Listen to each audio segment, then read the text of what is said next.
నరకడాన్ని మిత్రులారా, జై భీమ్. తమిళనాడు రాష్ట్రంలోని మూనా మదురైకి చెందిన డిగ్రీ కళాశాలలో డిగ్రీ చదువుతున్న దళిత విద్యార్థి అయ్యస్వామి పైన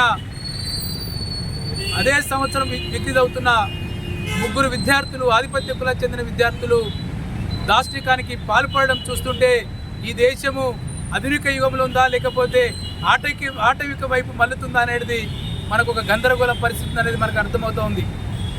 ఒక దళిత విద్యార్థి 75 ఏళ్ళ తర్వాత కూడా ఒక దళిత విద్యార్థి బుల్లెట్ ఉండడాన్ని ఈ సమాజం జీర్ణించుకోవట్లేదు అనేది ఈ సంఘటన మరొకసారి మనకు నిదర్శనంగా నిలుస్తూ ఉంది.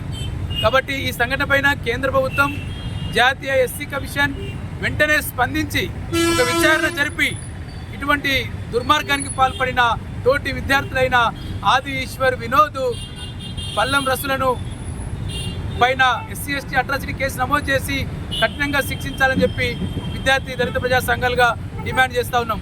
అదేవిధంగా తెలంగాణ రాష్ట్రంలో రోజుకొక సంఘటన ఇవాళ జరుగుతూ ఉంది. కుల దురంకార హత్యలు జరుగుతూ ఉన్నాయి. దళితులపైన, ఎస్టీలపైన అట్రాసిటీ కేసులు జరుగుతూ ఉన్నాయి. కానీ ఇక్కడి రాష్ట్ర ప్రభుత్వం నిమ్మకు నీరెత్తినట్లు వ్యవహరిస్తూ ఉంది. ఇప్పటి వరకు ముఖ్యమంత్రి అధ్యక్షతన హైపవర్ కమిటీ సమావేశం జరగట్లేదు. కాబట్టి ఈ రాష్ట్ర ప్రభుత్వం మేము డిమాండ్ చేస్తున్నాం, మొత్తం దళితులపైన జరుగుతున్న, గిరిజనులపైన జరుగుతున్న దాడుల పట్ల ఒక విచారణ జరిచి నిందితులను కఠినంగా శిక్షించాలని చెప్పి కోరుతా ఉన్నాం.